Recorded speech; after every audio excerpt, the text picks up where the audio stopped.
In this video, we'll be discussing exactly what is pranayama, its origin, its types, benefits, how to practice pranayama, what are the precautions and limitations that one should keep in mind while practicing pranayama, as well as a few research findings that have been found.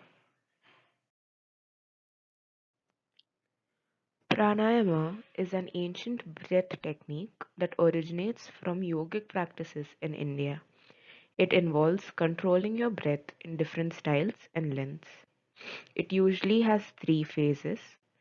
So, three phases of the pranayama cycle include puraka or inhalation, kumbhaka or retention, or rechaka, that is exhalation.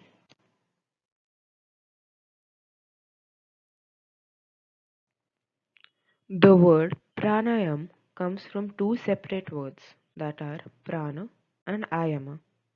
Prana translates to breath, while ayama has many different meanings, including expansion, length, and rising. In yogic beliefs, it is thought that you can control your inner force, also known as prana, through pranayam practice. In yoga, prana also represents the physical forces of light, heat, magnetism, and energy. These meanings center on the ability that a pranayama practice has to develop breath control and improve mental well-being. A strong pranayama breath is also believed to detoxify the body. Pranayama is typically practiced alongside yoga. It is known as the fourth anga or limb of yoga. It is regarded as a science, and it's believed that you can control the power of your mind through regulating your breath. Moving on to the types of pranayama, we will begin with Dirgha Pranayam. Dirgha Pranayam, also known as three-part breath or full breath, is a yogic breathing exercise that benefits both the body and the mind.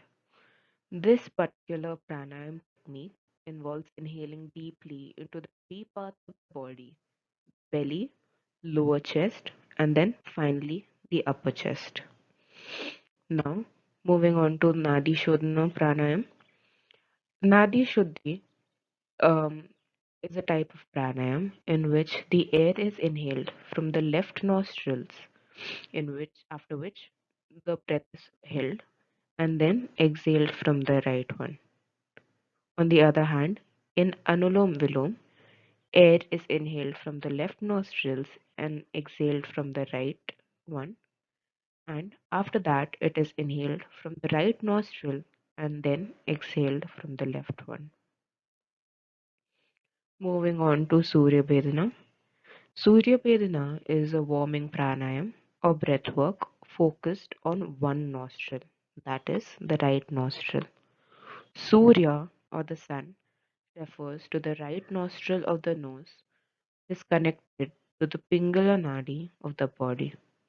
Bedna means to pierce or pass through. Ujjayi pranayam is a breathing technique employed in a variety of yoga practices.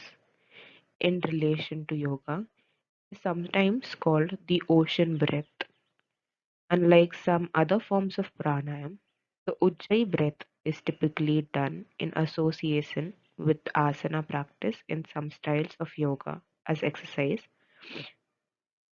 Ujjayi is a diaphragmatic breath which first fills the lower belly, rises to the lower rib cage, and finally moves to the upper chest and throat.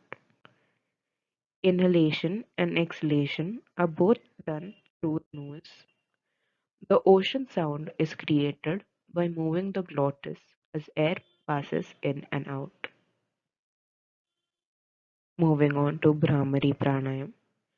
Brahmari Pranayam or bumblebee breath is a calming breath practice that can be performed anywhere. Brahmari is derived from the Sanskrit term for bee.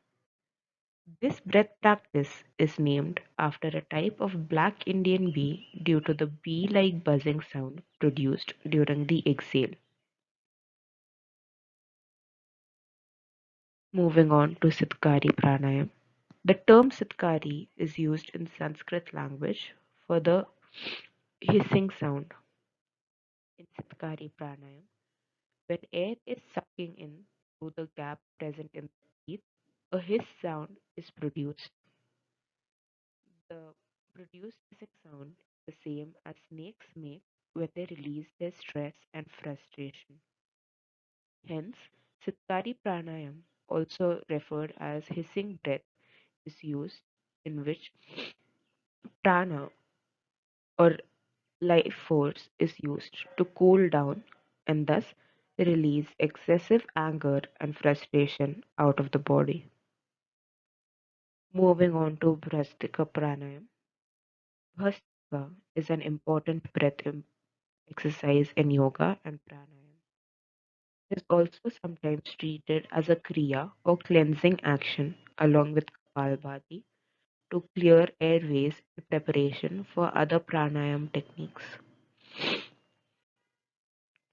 Kapalbhati pranayam, also known as skull shining breath, is an energizing breathing practice that clears the lungs, nasal passages, and the mind. It's best known to strengthen the functions of the liver and kidneys. Benefits of Kapalbhati include energizing your nerves, gaining control over your mental strength, causing hair growth, and detoxifying your skin. Moreover, Kapalbhati breathing benefits also include soothing sinus as well as asthma. Moving on to Simhasana Pranayam. Simhasana Pranayam, lion pose, is a breathing exercise in which posture has resemblance of a sitting lion, hence the name. Simha means lion and mudra indicate gestures.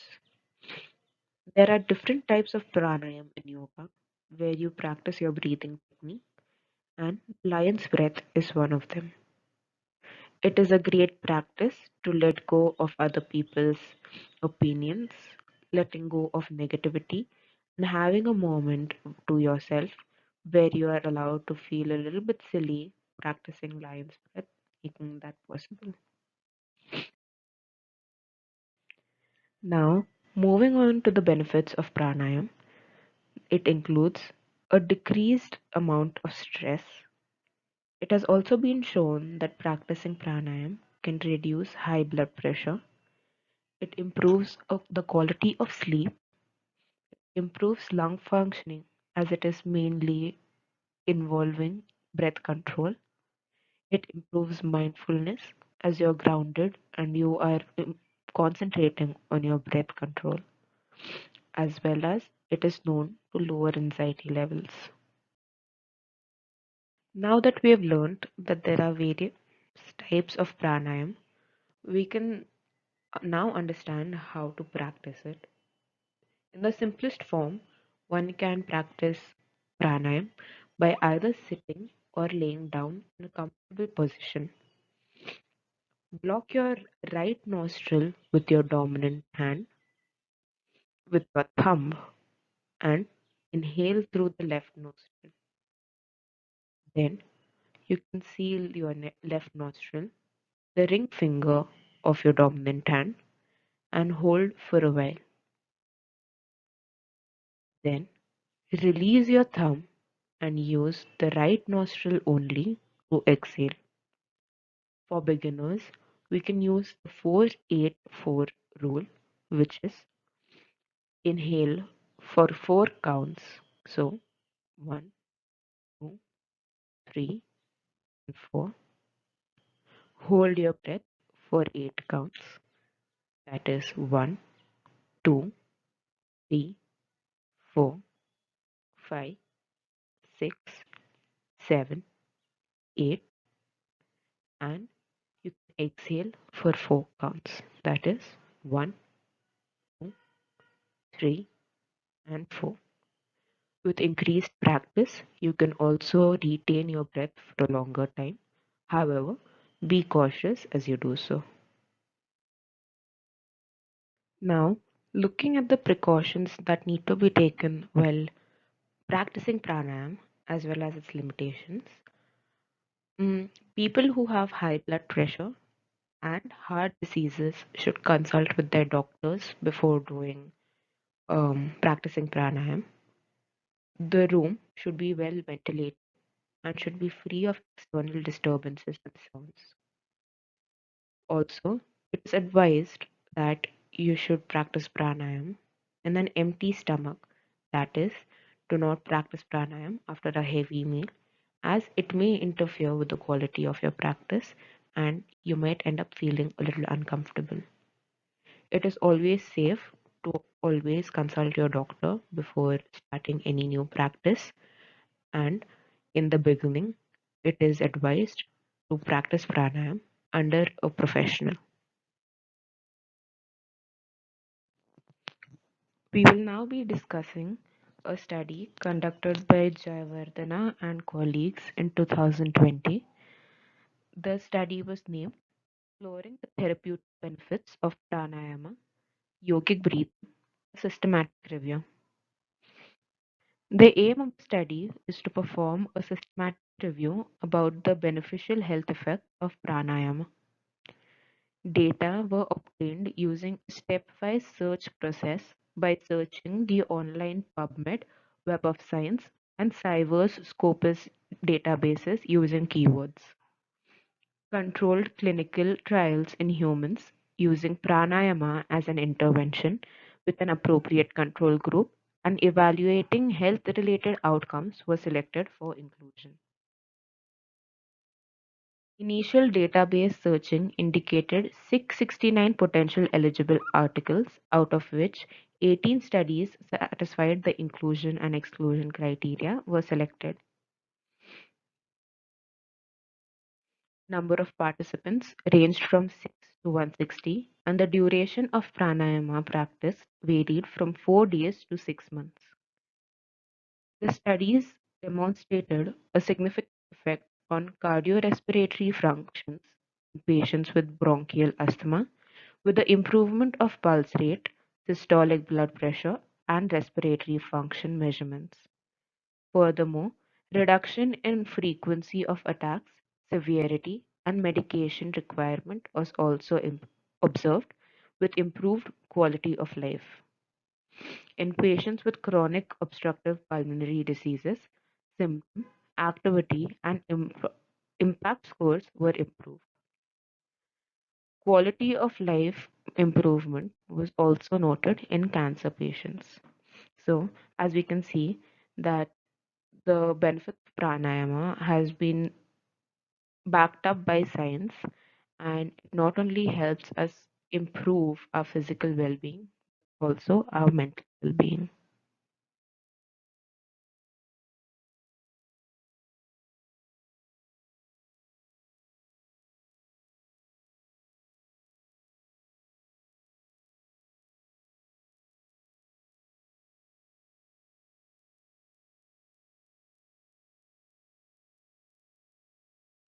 And with this, I will be concluding my presentation. Thank you so much for watching. And once again, this is Aishwarya Balakrishnan from Christu Jayanti College. Thank you.